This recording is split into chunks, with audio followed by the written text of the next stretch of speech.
যেটা হয় যে যে সবাই ফোন করে ভোট চায়, কিন্তু পরবর্তীতে দেখা যায় যে মানে মানে এই 2 বছরের মধ্যে এমন একজনকেও পাইনি যে একবার ফোন করে খোঁজ খবর নিছে বা জানতে চাইছে কেমন আছি। এইটা কেউ করে না, এটা যেন করে। ভোট আসলেই নানা প্রতিশ্রুতি প্রার্থীরা দেয়, আপনার পাশেও প্রার্থীরা দাঁড়িয়ে আছে।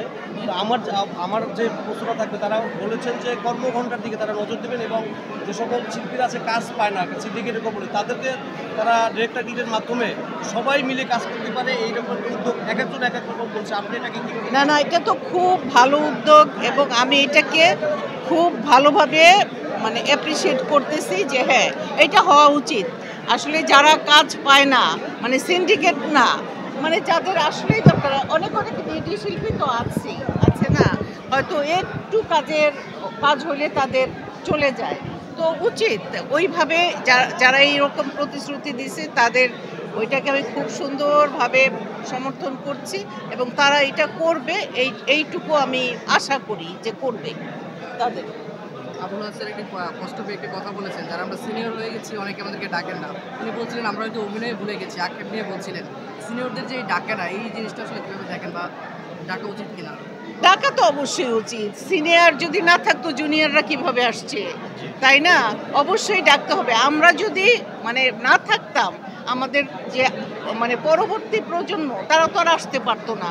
আমাদের অবশ্যই সেই জায়গা থেকে আমাদের সম্মান করা উচিত, সেই জায়গা থেকে আমাদের ডাকা উচিত।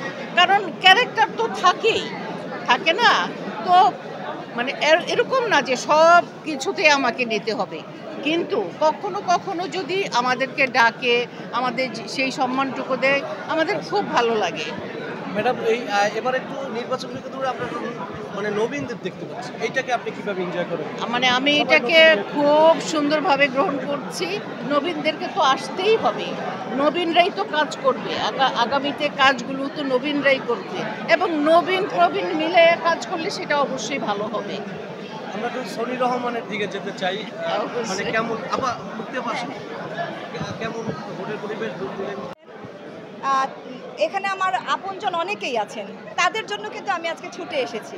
হ্যাঁ, আমি সিনেমাতে আছি, ওনারা নাটকে আছে, এই জিনিসটা কিন্তু আমাদের মধ্যে নাই। আমরা সবাই মিলেমিশে থাকতে চাই।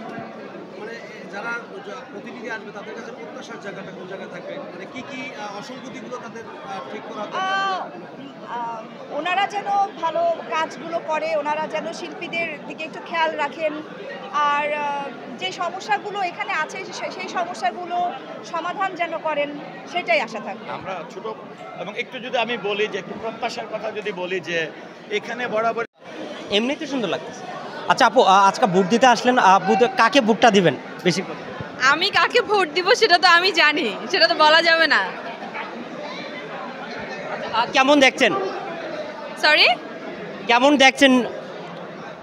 এখানে এসে তো খুবই ভালো লাগছে এবং খুবই জমজমাট, প্রচুর মানুষজন, আমাদের অনেক কলিগসরা আমাদের সামনে, যাদের সাথে আসলে অনেক মানে কাজ ছাড়া দেখাই হয় না, তাদের সঙ্গে দেখা হয়েছে। সো ভালো লাগতেছে এবং এটা আমাদের একটা দারুণ মিলন মেলার মতো, আমরা সবাই মিলে একসাথে উদযাপন করি। That's it, thank you very much. ভাই, আমাদের টাইম হাতে খুব কম, টাইম নাই আমার হাতে। তাদের কাছে প্রত্যাশা হচ্ছে আমাদের সংগঠনকে সুন্দরভাবে সামনের দিকে এগিয়ে আমাদের সংগঠনকে সুন্দরভাবে সামনের দিকে এগিয়ে নিয়ে যাবে, এটাই আমাদের প্রত্যাশা, এবং তাদেরকেই ভোট দিব যারা আমাদের সংগঠনকে ভালোবাসে, সংগঠনে ভালো চাইবে। That's it. আসলে পরিবেশ শুরু থেকেই আমার কাছে খুব ভালো লাগছে, এই জন্য যে আপনারা নিশ্চয়ই অবগত আছেন, এই যে অভিনয় শিল্পী সংঘ, এই অভিনয় শিল্পী সংঘের প্রথম নির্বাচনটি অনুষ্ঠিত হয়েছিল 2017-তে, এবং এটি কিন্তু ইতিহাস হয়ে থাকবে যে বাংলাদেশ এই যে অ্যাক্টরস ইকুইটি, এই অ্যাক্টরস ইকুইটির প্রথম নির্বাচনের প্রথম কার্যনির্বাহী সদস্য ছিলাম আমি। তো এখন আমার ভালো লাগছে যে এখন আমি বাংলাদেশ চলচ্চিত্র শিল্পী সমিতির একজন কার্যনির্বাহী সদস্য, যে আমাদের যে এই যে একটা বন্ধন চলচ্চিত্র এবং নাটক, এটাকে আমরা ভিন্নভাবে দেখছি না। এখানে এই যে আমার সঙ্গে